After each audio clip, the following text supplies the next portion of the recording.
Hoje eu quero ministrar sobre uma história muito conhecida, porém ela não é muito explorada. Jó, capítulo 1.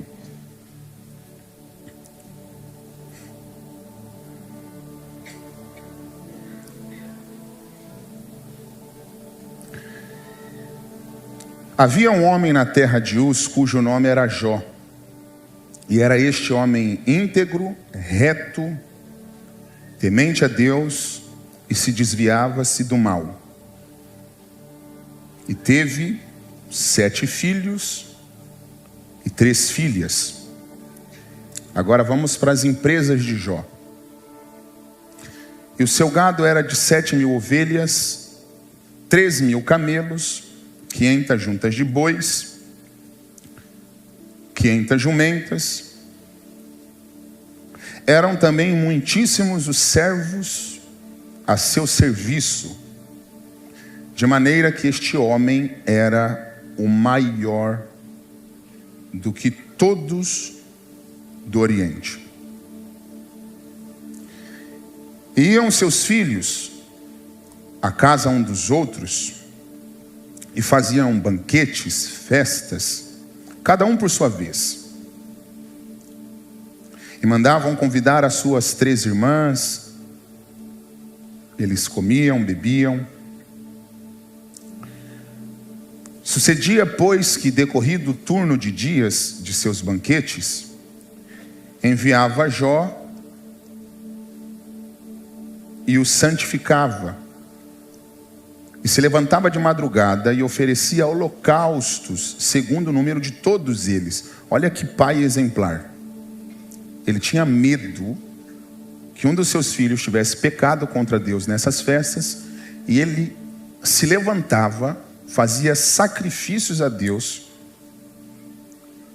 pensando o seguinte: porventura, se um dos meus filhos pecou contra Deus, eu preciso que Deus perdoe eles.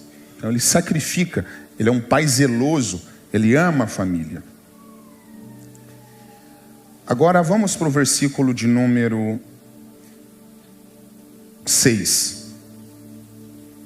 E num dia em que os filhos de Deus, os anjos, vieram apresentar-se perante o Senhor, veio também Satanás entre eles. Então o Senhor disse a Satanás: de onde vens? Deus perguntou para o diabo. E Satanás respondeu ao Senhor: de rodear a terra e passear por ela. E disse o Senhor a Satanás: aqui que eu quero que vocês prestem atenção.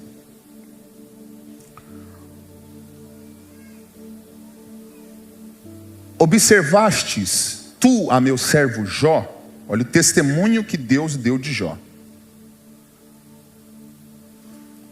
Porque ninguém há na terra semelhante a ele, homem íntegro, reto, temente e que se desvia do mal. Deus falando sobre Jó.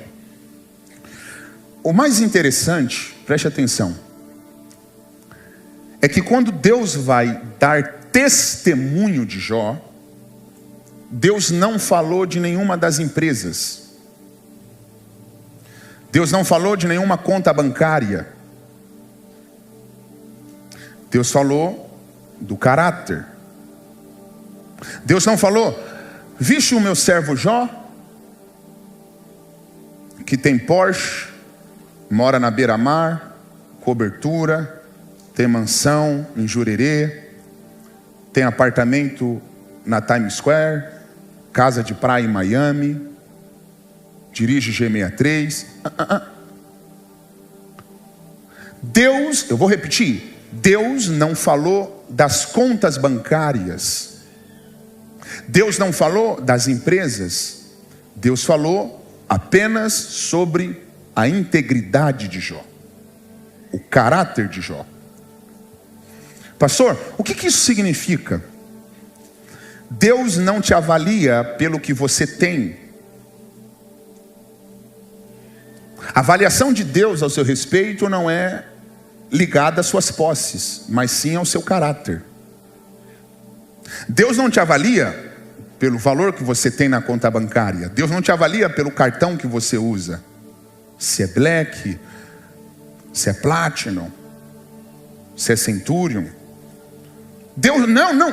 Quando Deus olha para você, Deus não olha para a grife que você está usando.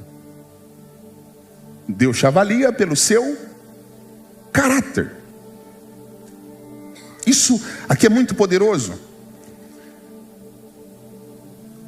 Porque Deus te avalia exatamente por quem você é e não por aquilo que você tem.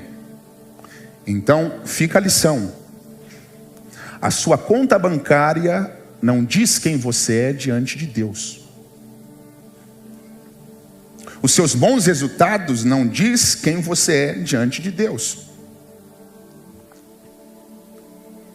Muitas pessoas se perdem aqui, porque para os homens, Tati, para os homens nós somos avaliados pelas nossas posses e não pelo nosso caráter.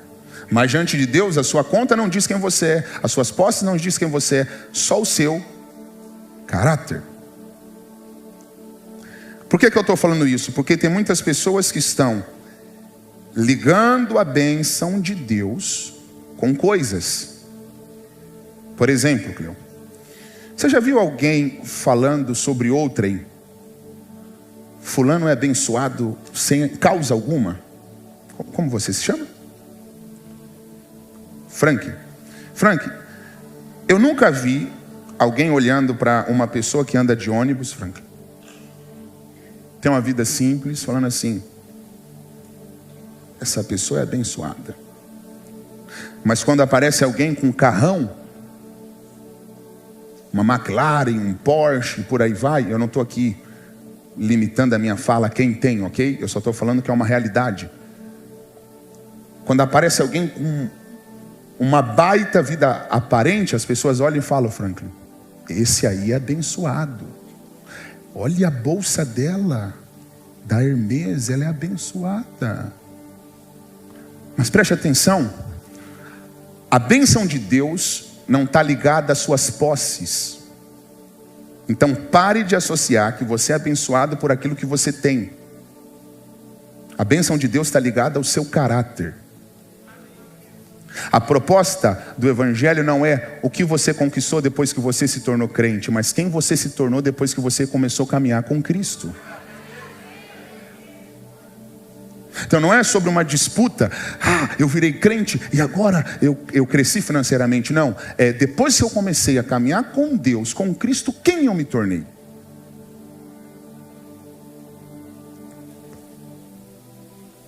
E eu vou falar uma outra coisa aqui importantíssima. O sinal de você ter provisão, recurso, não significa que Deus está aprovando a sua conduta. O povo estava no deserto, faltava comida, faltava água, faltava provisão, mas Deus olhava para esse povo, Franklin, no deserto, que era o povo dele que ele tinha tirado do Egito, e Deus falava assim: Moisés, não estou feliz com esse povo, porque esse povo só reclama. Só que eu repito, pastor Melk, Deus não deixava faltar nada, só que a provisão não significa aprovação. Tem muita gente que está ganhando dinheiro e falando: Deus está feliz comigo, fechei um contrato top, olha a minha empresa, olha como eu estou crescendo, olha como eu estou cheio de clientes. Preste atenção, sinal de crescimento financeiro não é sinal de aprovação de Deus. Então a gente precisa deixar isso muito claro. A sua conta bancária não fala nada sobre o seu caráter. E eu preciso também fazer um adendo aqui. A sua escassez também não fala nada sobre a sua espiritualidade. Porque se eu ficar só nesse lado vai parecer... porque tem pessoas que misturam tudo, Frank. Uns pensam: o rico é rico porque está cheio de Deus. Aí outros pensam: o pobre é pobre porque é muito espiritual. Ai, pastor, eu não penso nas coisas da terra, eu sou muito espiritual. Olha aqui para mim, se você é um lascado, isso não significa que você é espiritual, não. Como também, se você é rico, não significa que você é abençoado. Então a gente precisa Ponderar tudo. Franklin, eu conheço gente rica que é gente boa. E eu conheço gente rica que não vale nada. Eu conheço pobre que é gente boa. E eu conheço pobre que não vale nada. Então, vocês estão conseguindo entender o que eu estou falando? Fala para quem está do seu lado: Deus não te avalia pelo que você tem. Deus te avalia pelo seu caráter.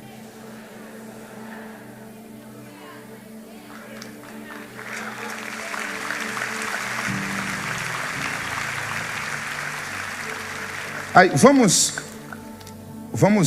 ver qual que é a ideia do diabo. Gente, se vocês não pegarem, é que vocês estão muito mal. É porque tem gente que fica no culto e não presta atenção em nada.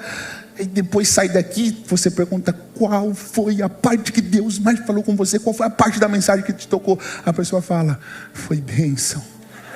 Que loucura. Então alguma coisa tu tem que aprender aqui hoje. Então vamos lá.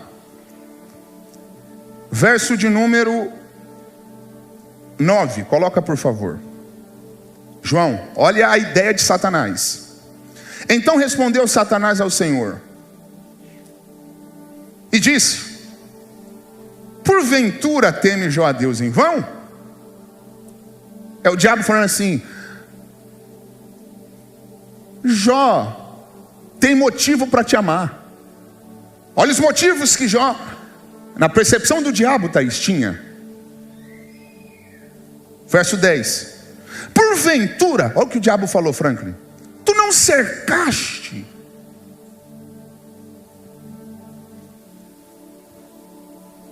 a ele, a sua casa e a tudo quanto tem? Olha como ele tem gado, olha como ele tem fazenda, olha como ele tem dinheiro, olha como ele está no auge. Como ele não vai te amar? Deus fala o seguinte: Jó é, por isso ele tem. O diabo diz: Jó tem, por isso ele é. Duas percepções diferentes. É Deus falando assim, ó: Jó é, por isso ele tem. Aí o diabo fala: ele só é porque tem. Põe o verso 11. Olha o que o diabo falou, Franklin: permita ele perder o que tem, que aí eu quero ver se ele vai continuar sendo quem ele é. Permita ele quebrar, que aí ele vai mostrar que ele não é o que parece. Quando Deus ouviu isso, Deus falou: agora eu vou te mostrar que tem como homem me amar mais do que tudo. Porque na percepção do diabo, João, Jó só ama Deus porque tem dinheiro, porque tem família, porque tem estabilidade emocional, porque tem saúde. E o diabo está falando o seguinte, pastora: Deus, é impossível um homem te amar mais do que dinheiro. É impossível um homem te amar mais do que a própria família. É impossível um homem te amar mais do que a si mesmo. É isso que o diabo está falando. Tira o dinheiro, a família e a saúde, que aí você vai ver que não tem como um homem te amar sem essas coisas. Aí Deus falou: eu vou te mostrar que tem como um homem me amar acima de tudo. De tudo, doutor. Eu preciso que você ouça isso. Deus permitiu Jó perder o que tinha para mostrar quem Jó era. Porque a dor também revela caráter. Eu vou te provar. Põe Deuteronômio 8:2. Repitam comigo: a dor revela caráter.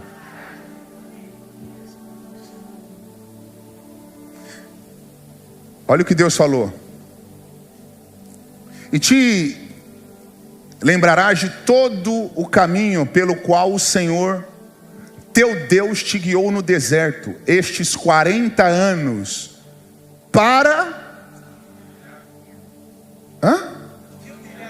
Então quer dizer que Deus humilha crente? Olha esse texto aqui, ó. Deus deixou o povo dele ficar 40 anos no deserto para quê? Para humilhar o povo dele.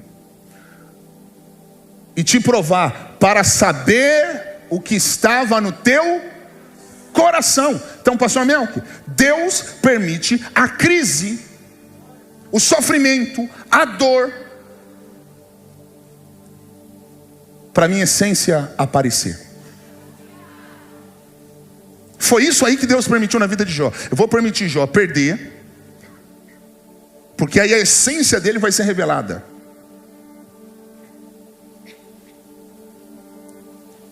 Agora tem um detalhe muito interessante nessa história. Coloca por favor o versículo de número 12. Se vocês não pegar é que vocês estão mal, hein, gente. E disse o Senhor a Satanás: eis que tudo quanto ele tem está na tua mão, pode tocar. Toca nas empresas, toca na família. Mas olha o que está escrito: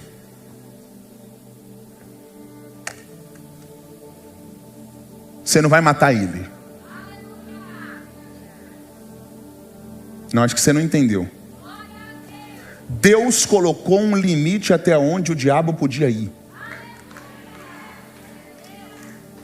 Olha isso, Franklin.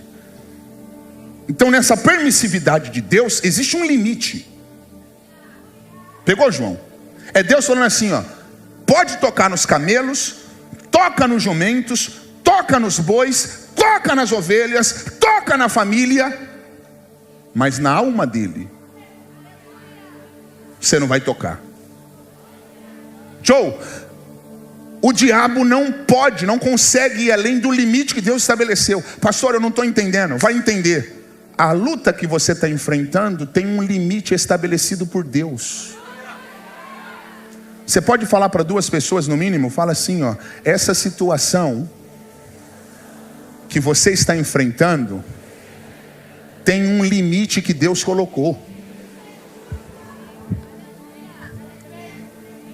Deus não perde o controle de nada, meu amigo.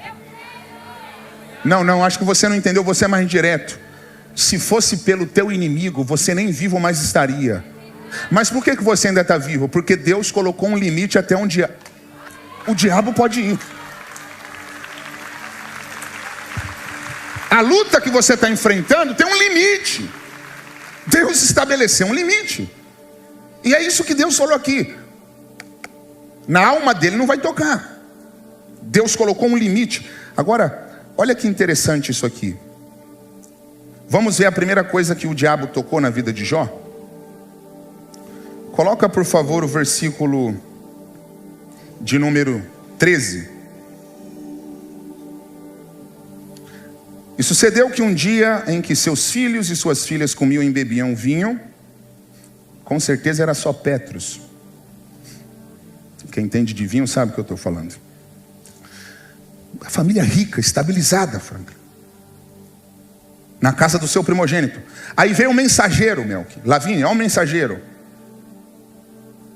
Os bois lavravam e as jumentas pastavam.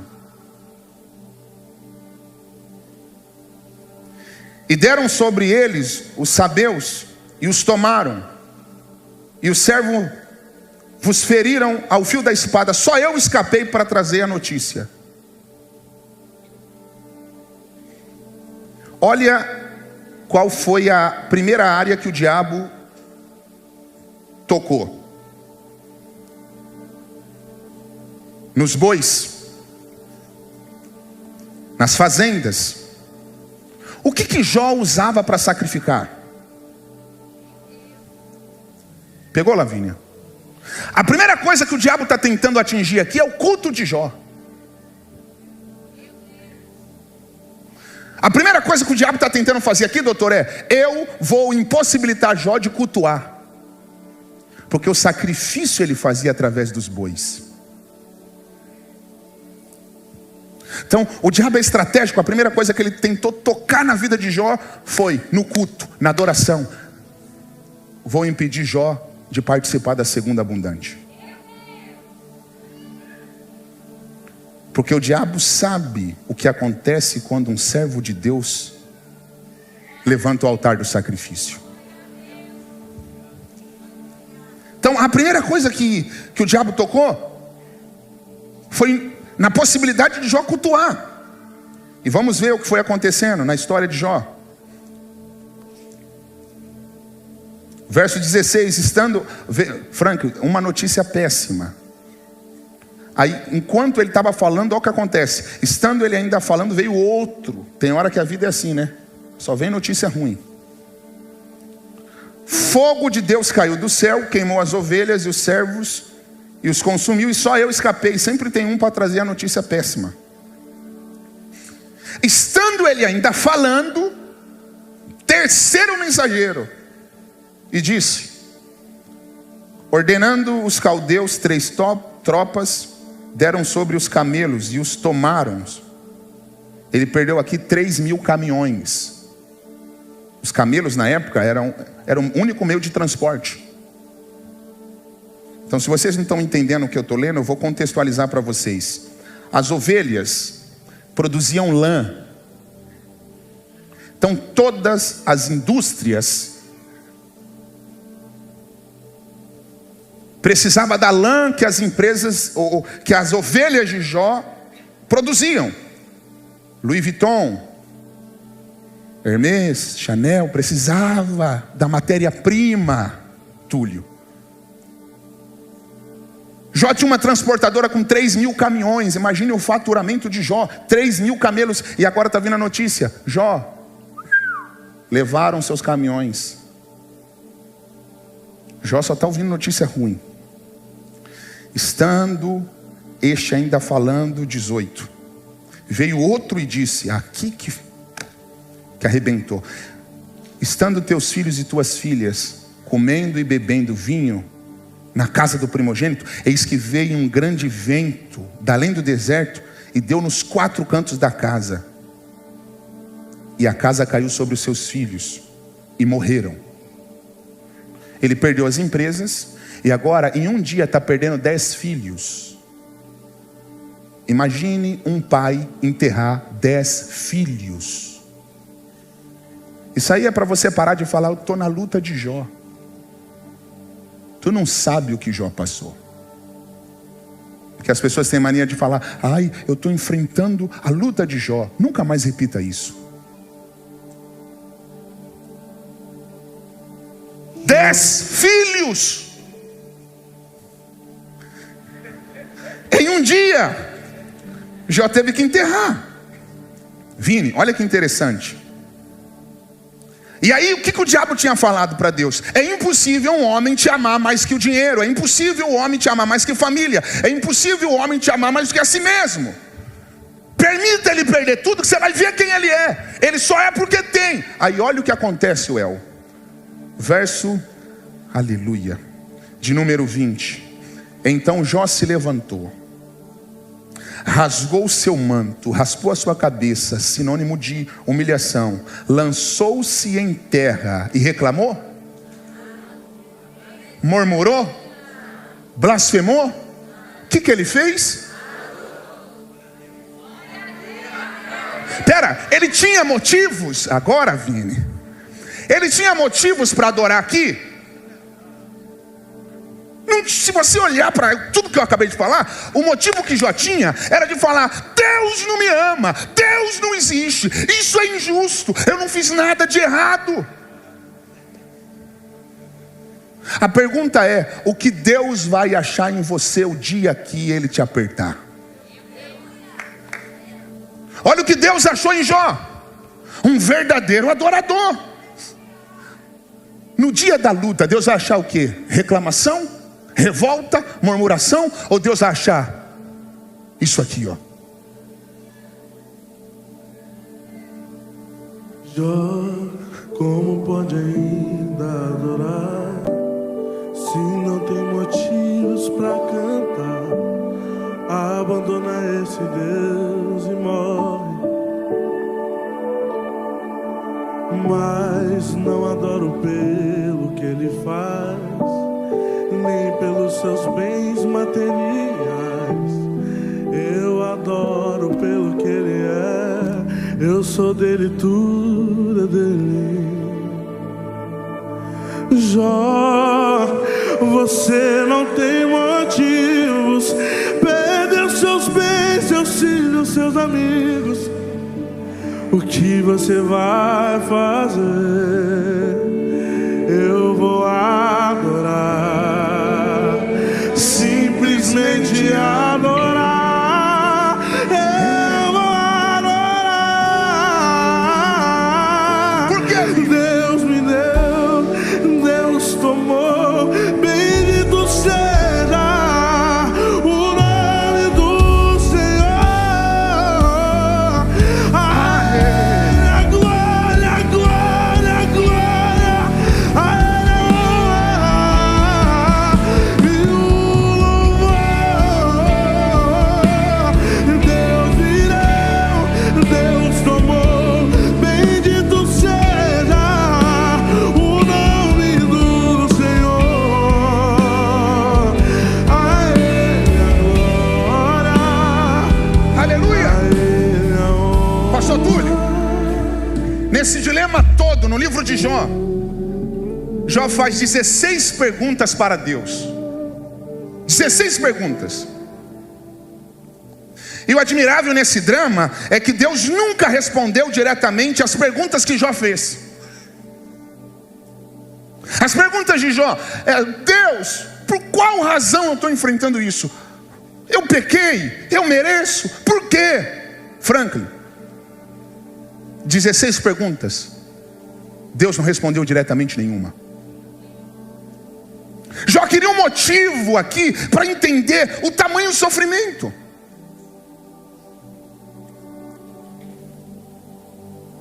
E talvez ele morreu sem saber claramente o porquê sofreu tanto. 16 perguntas, Deus não respondeu nenhuma diretamente. A soberania de Deus é incontestável. Deus faz o que faz porque Ele é o que é. E aqui que está o dilema. Será que mesmo sem motivo eu vou conseguir adorar? Porque nós sempre procuramos um motivo, uma causa, ou respostas.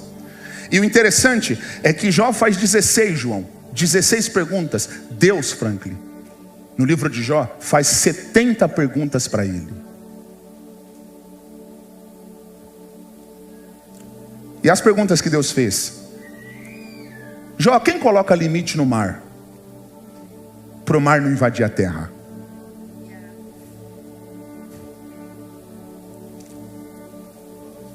Quem manda a chuva na estação certa, Jó? Já que você está me questionando tanto, agora eu quero te questionar. Quem coloca limite no mar? Quem manda a chuva na estação certa? Quem alimenta os animais? Aí Jó só está tomando pancada. 70 perguntas agora que Deus está fazendo para ele. E o que Deus está querendo que Jó, que fique claro para Jó: Jó, você não precisa entender, você precisa confiar.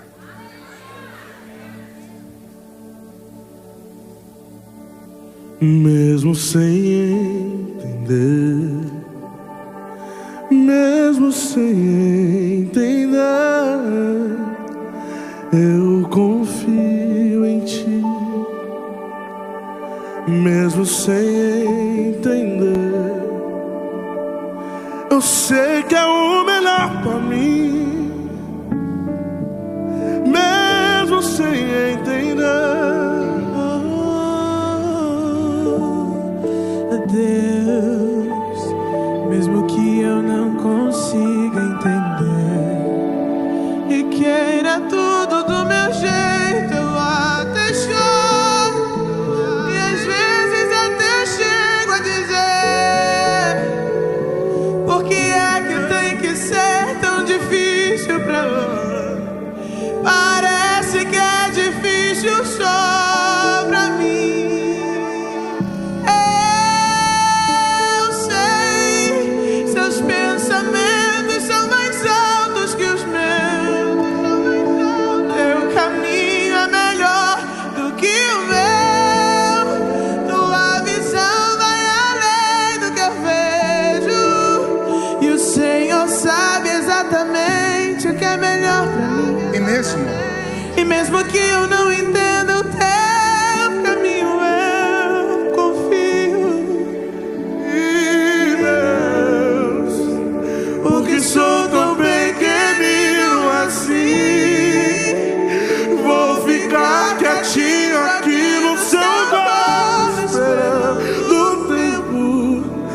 certo de tudo.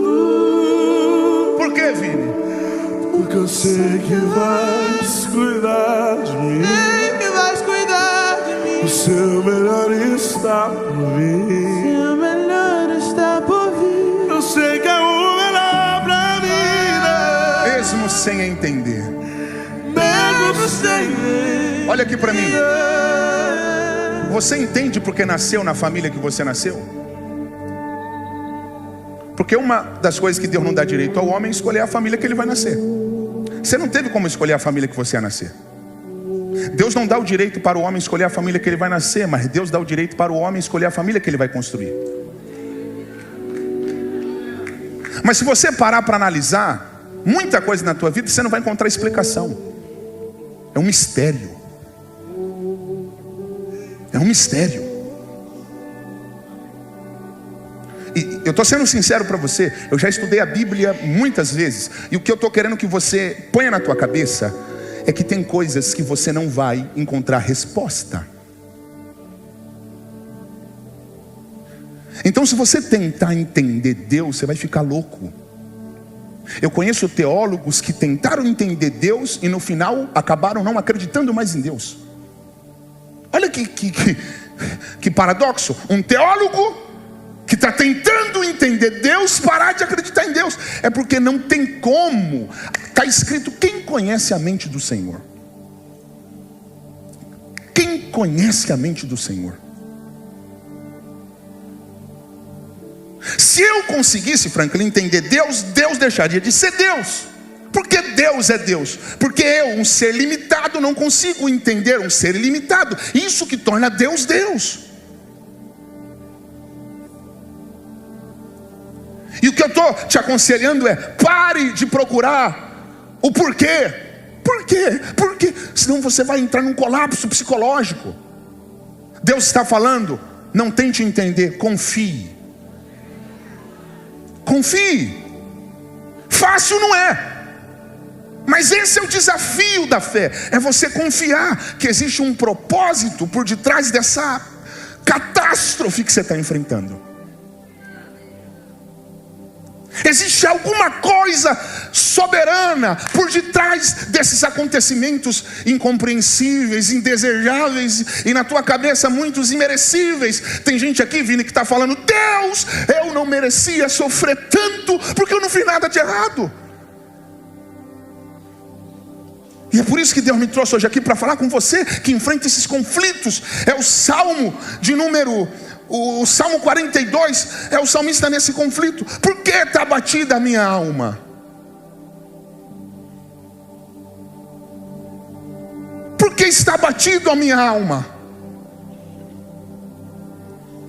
Porque está abatida a minha alma. A minha alma, porque te perturba dentro de mim. Perturbas dentro de mim. Espera em Deus, espera em Deus. Porque está abatida a minha alma. Porque te perturbas dentro de mim. Espera em Deus, espera em Deus. Não, Ele não se esqueceu de ti, não. Não, Ele nunca desistiu de ti. Espera em Deus. Por favor, confia nele. Espera em Deus. Descansa nele.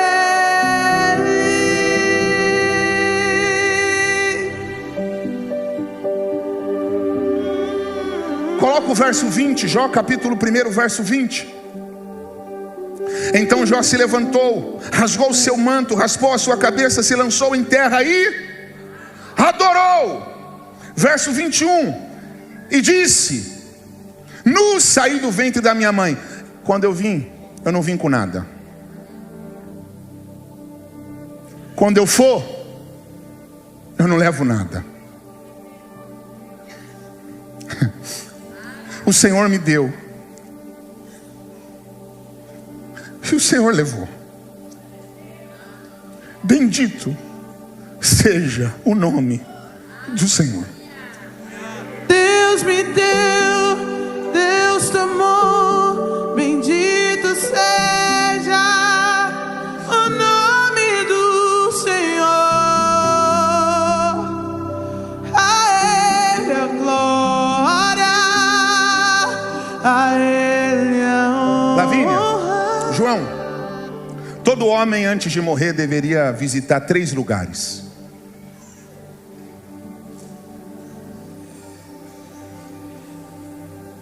Deus está curando a alma aqui.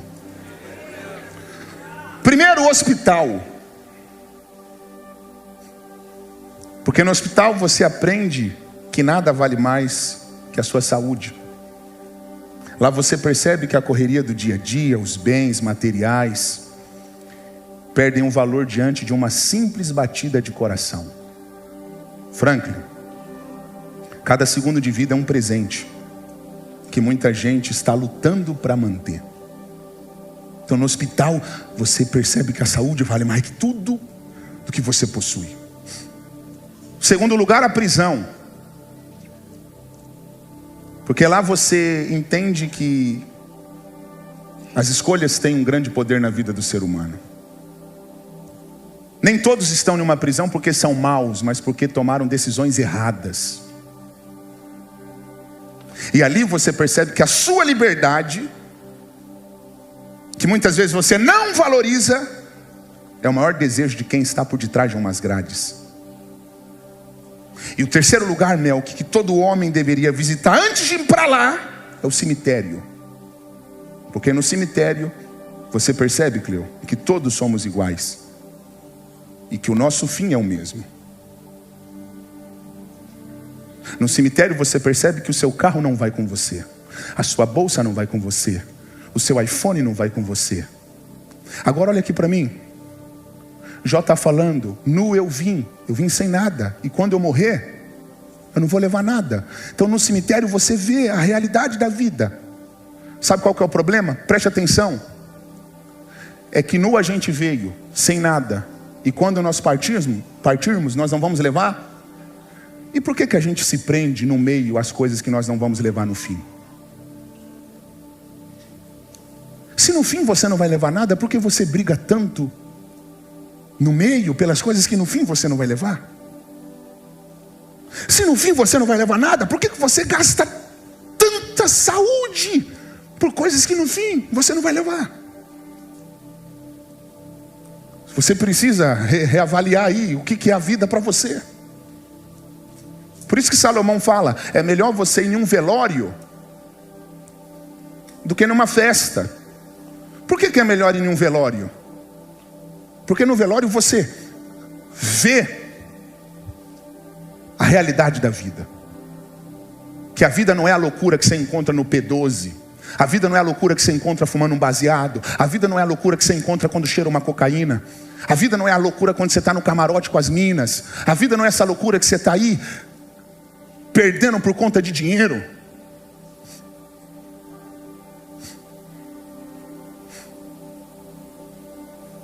Jó entendeu. Eu não posso me perder pelas coisas que eu não vou levar no fim. O que o diabo queria, pastor Túlio, era que as coisas que Jó perdeu fizessem com que Jó perdesse o seu valor. Jó perdeu as coisas, mas ele disse, eu não vou perder o meu valor. E a gente finaliza. Quantos estão entendendo a mensagem? 22, verso 22. Em tudo isto Jó não pecou, nem atribuiu a Deus falta alguma. Agora o que eu acho muito interessante, gente, anota isso no coração de vocês, porque isso aqui é pérola. Jó capítulo 29, verso 7. Eu estou todo arrepiado. Vini, olha isso. Jó falando, Melk. Quando eu saía para a porta da cidade e na rua fazia preparar a minha cadeira, os moços me viam e se escondiam. Cara, era tão poderoso que as pessoas ficavam com medo dele. Agora olha isso. Os idosos, os anciões se levantavam. Melk, quando chega alguém que você respeita e honra, Você fica sentado? Por que você levantou? Que respeito e honra. Você nunca vai receber alguém que você respeita sentado. Se o Trump chegar aqui, estou tendo que falar o presidente de outro país, né, meu Deus. Mas vamos lá. Se o Trump chegar aqui, não estou falando de política, hein, gente. Você vai recebê-lo sentado? Porque é impossível você receber alguém que você honra, respeita, sentado. Porque quando você se levanta para receber alguém, você está dizendo com a linguagem corporal: eu te honro, te respeito e valorizo a sua história. E olha o que Jó está falando. Coloca o verso, por favor. Os anciões se levantavam. Os anciões ficavam de pé para receber Jó quando ele estava no auge, João. Só que agora ele quebrou. Isso aqui ele está fazendo uma retrospectiva do início dele, bispo. Túlio, agora sabe o que acontece? Ninguém mais se levanta quando Jó chega.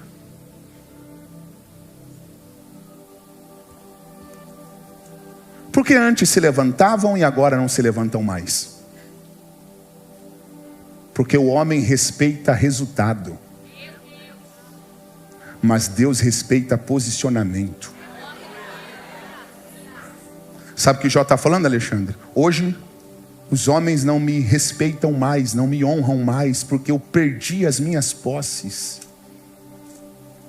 O homem é assim. Enquanto você dá resultado, todo mundo vai falar: ô meu amigão, o fulano é meu amigo, a fulana é minha amiga. Porque tem muita gente que não se relaciona com você, se relaciona com o seu resultado, com a sua produtividade, com a sua utilidade. É a mesma conexão da mensagem que Deus falou conosco aqui na segunda passada. Olha para quem está do seu lado e fala assim: muita gente não está com você, está com o seu resultado. Para de dar, olha aqui para mim, para de dar resultado, que você vai ver se essa galera que fala que está contigo, você vai descobrir se eles realmente estão.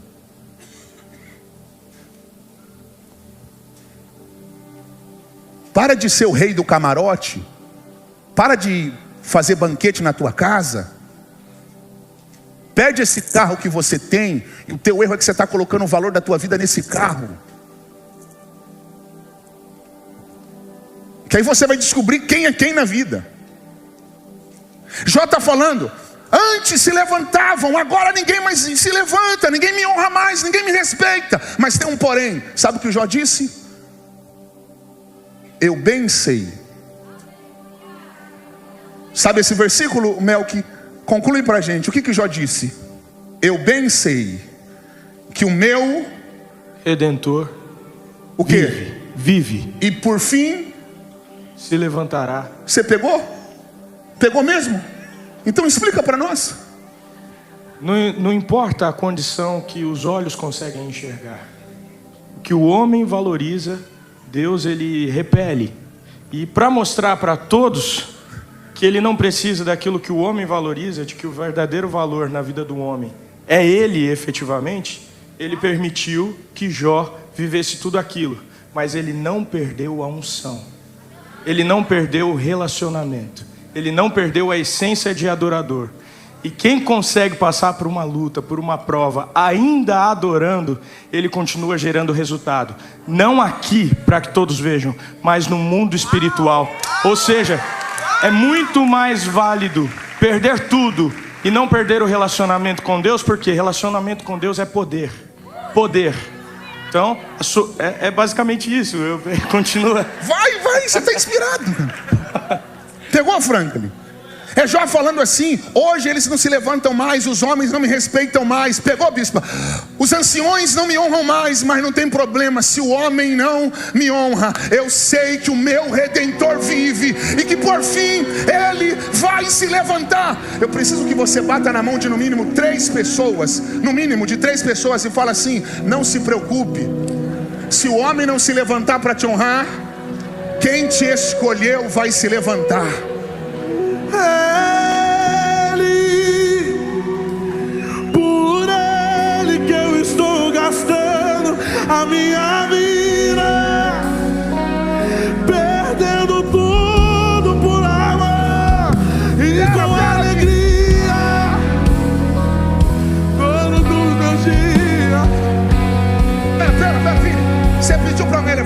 Não pedi, pastor. Eu pedi para eles levantarem. Não pediu, pastor. E por que até o Franklin levantou?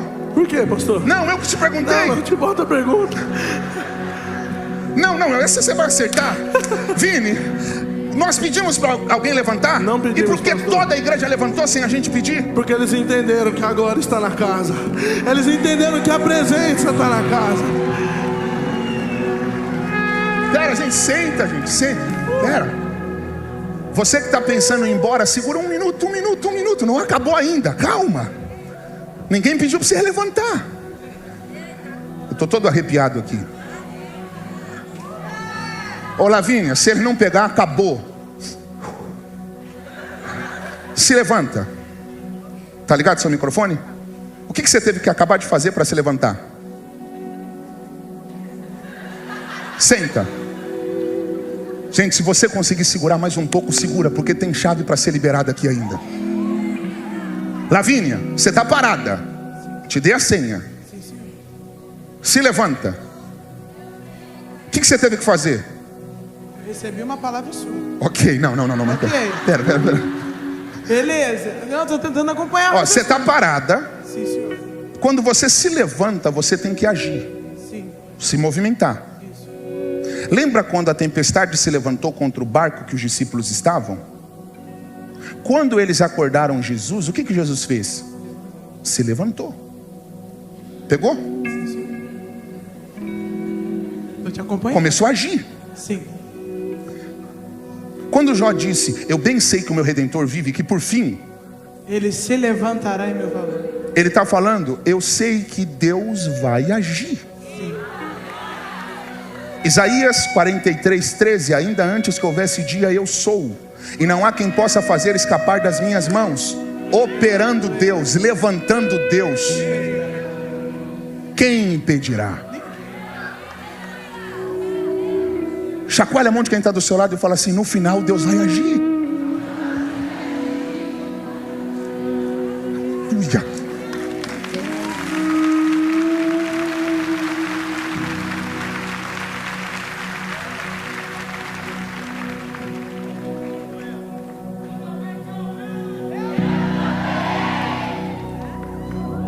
Deus é na frente, abrindo o caminho, quebrando as correntes, tirando os espinhos, ordena os anjos pra contigo lutar. Ele abre as portas pra ninguém mais fechar. Ele trabalha pra o que nele confia.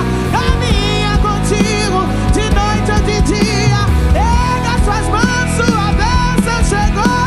Comece a cantar com muito louvor, com muito louvor, com muito louvor, com muito louvor. Senta, gente, senta.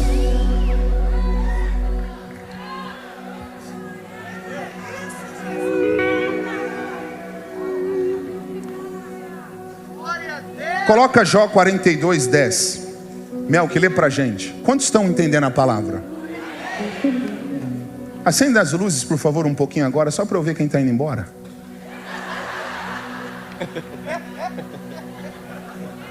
Lê pra gente, Melk. E o Senhor virou o cativeiro de Jó, quando orava pelos seus amigos. Peraí.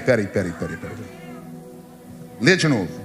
E o Senhor virou o cativeiro de Jó, quando orava pelos seus amigos.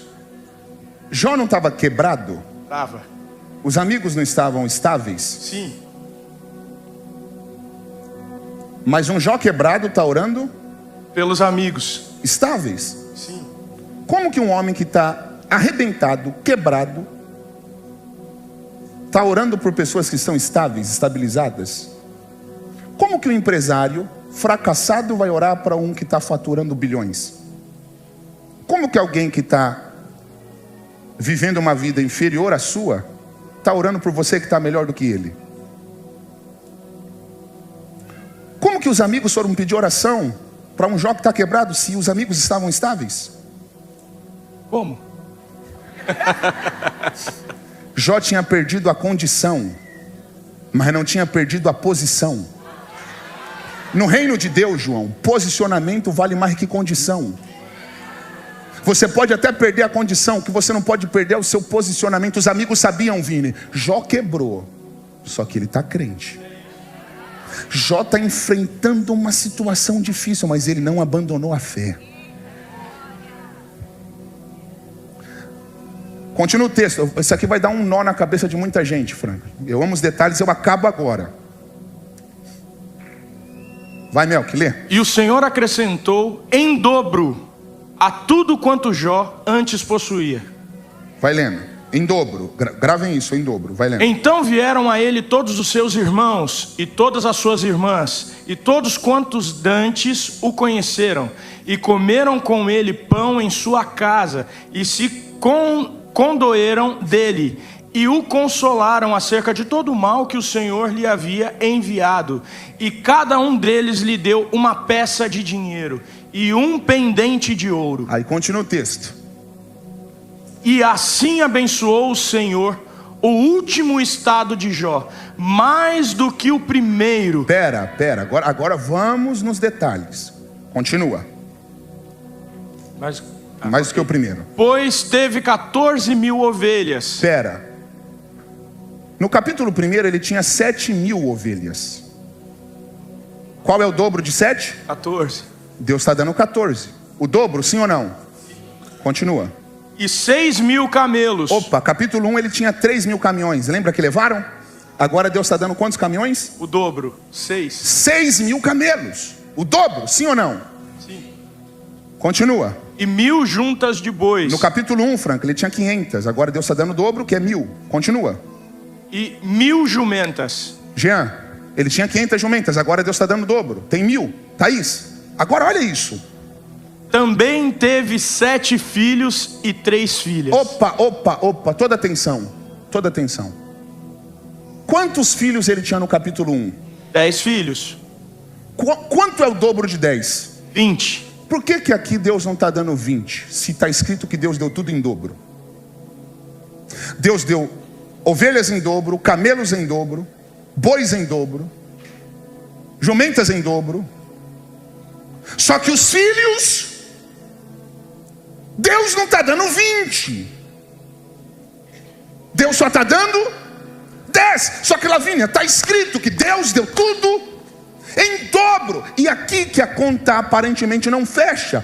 Como que Deus deu tudo em dobro, se no final Deus só deu 10 filhos e não deu 20?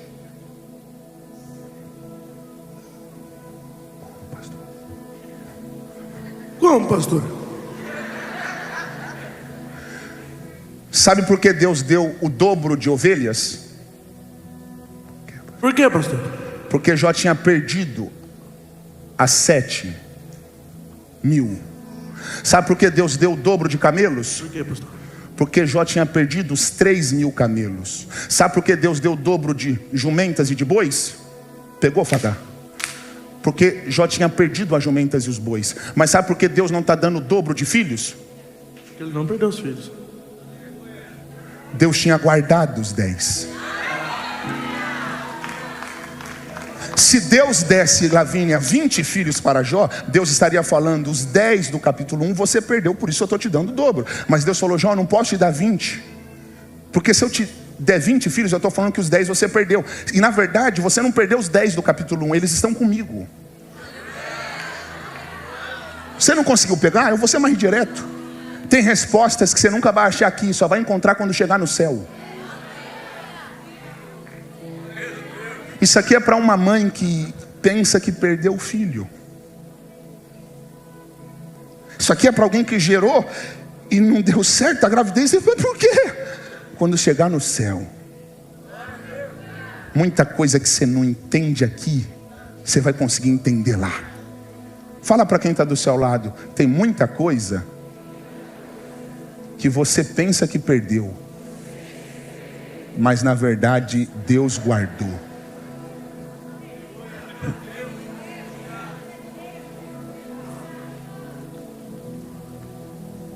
Deus não mentiu quando Ele disse que deu tudo em dobro, Ele deu.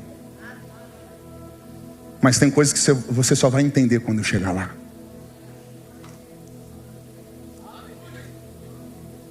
Então, a partir de hoje, quando o medo tentar te pegar, lembra dessa pregação. Tem mistérios que Deus só vai revelar para você no céu. Quantos podem aplaudir ao Senhor? Esse não é o meu fim. Esse não é o meu fim.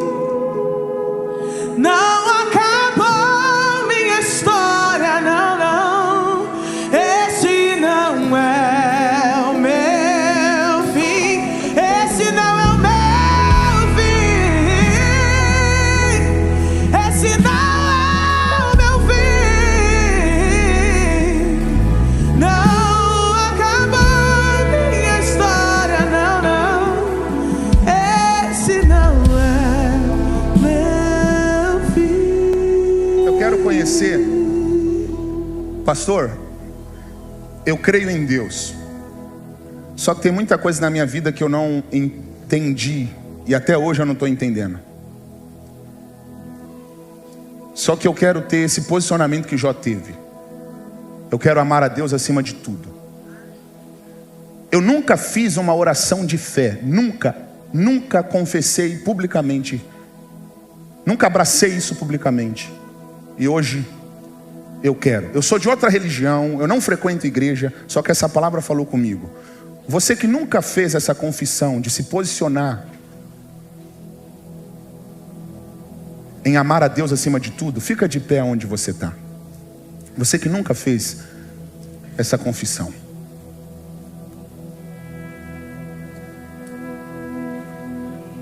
Você que se levantou, vem aqui na frente que eu quero orar por você. Eu vou descer aqui para orar por você. Eu quero chamar aqui também você que se afastou. Talvez aconteceu tanta coisa na tua vida que mexeu com o teu psicológico, você acabou por um momento esmorecendo, mas hoje você quer abraçar esse posicionamento de um verdadeiro adorador. Vem aqui na frente que eu vou descer aqui para orar por você. Mesmo que você estiver na galeria, no fundo da igreja. Pastor, aconteceram tantas coisas desde a minha infância que eu estou procurando refúgio em tanta loucura e eu acabei me viciando. Só que hoje eu quero ter essa fé que me mantém de pé mesmo diante de situações adversas. Vem que eu quero orar por você.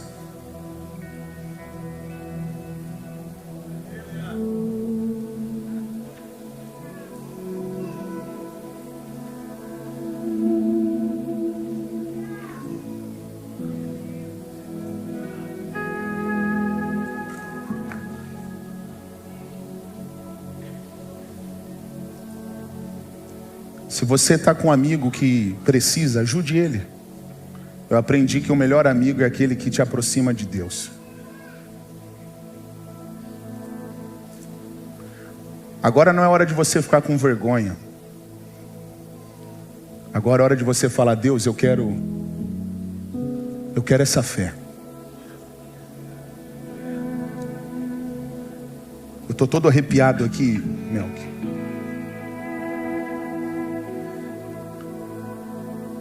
Quantos estão sentindo que há um novo tempo de Deus sendo liberado para nós? Ouça o que eu vou te falar. João, se eu fosse continuar esse culto, ia virar vigília. Deus está me dando palavras proféticas aqui.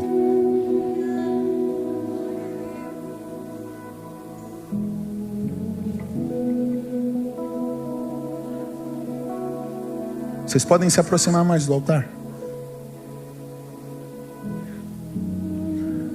Ouça o que eu vou te falar. Na próxima segunda, perca tudo, mas não perca o seu compromisso com Deus aqui. Eu nunca falei isso. Nunca, porque eu sei que Deus me deu o dom da palavra.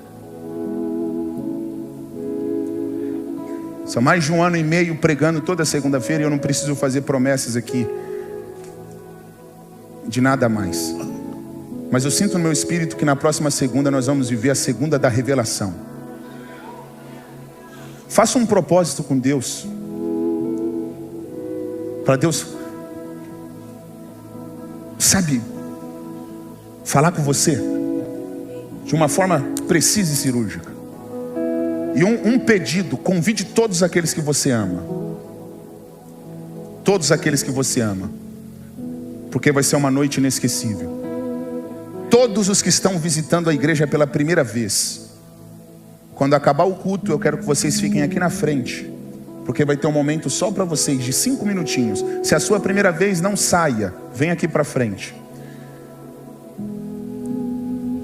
E agora, quando finalizar a reunião, você pode ter um momento de comunhão com as pessoas que você ama, aqui no Get Coffee. Por que eu já estou dando todos os anúncios? Porque eu vou orar por cada pessoa que está aqui. Então eu não quero fazer nada correndo. Se você está aqui na frente, é porque você sente que há algo de Deus para ser liberado na sua vida. Para a igreja, eu espero vocês na próxima segunda-feira. Lembrando que vai ter um jantar dia 2 de agosto para auxiliar o Get Kids. Tem aí arte, se tiver coloca por favor. Dia 2 de agosto tem esse jantar. Vocês estão aqui na frente, fiquem aqui. Os demais, que o Senhor abençoe e guarde. Que o Senhor levante o seu rosto sobre ti, tenha misericórdia de ti e te dê a paz. E olha o que eu vou declarar: essa semana será uma semana de boas notícias. Jó recebeu tanta notícia ruim, só que na segunda fase as notícias foram boas. E você recebe o que eu estou falando? Está com o seu celular aí? Pega o seu celular, levanta ele para o alto. Palavras proféticas constroem destinos. Pega o teu celular. Eu nunca fiz isso aqui. Eu aprendi que em ambiente profético, palavras se tornam decretos.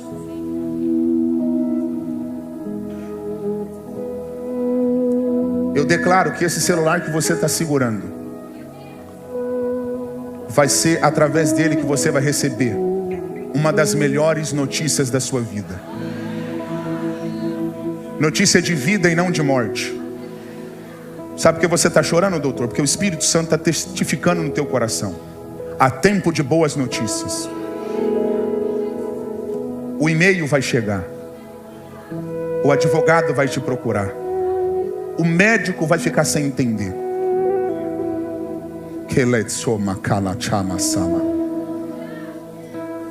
Eu declaro em nome de Jesus que boas notícias te procurarão. Se você crê, diga amém. O culto está finalizado. Vocês que estão aqui na frente, fiquem aqui que eu vou orar por vocês. O ministério de louvor vai cantando. O pastor Mel que me ajuda orando. Os pastores, pastor Marcos, eu preciso que vocês me ajudem aqui, porque é muita gente para a gente orar. Boa noite, boa noite. Você que está nos Vini, visitando, vai cantando, Vini. Você que está nos visitando aqui pela primeira vez, eu convido a sentar aqui nas primeiras poltronas, por favor.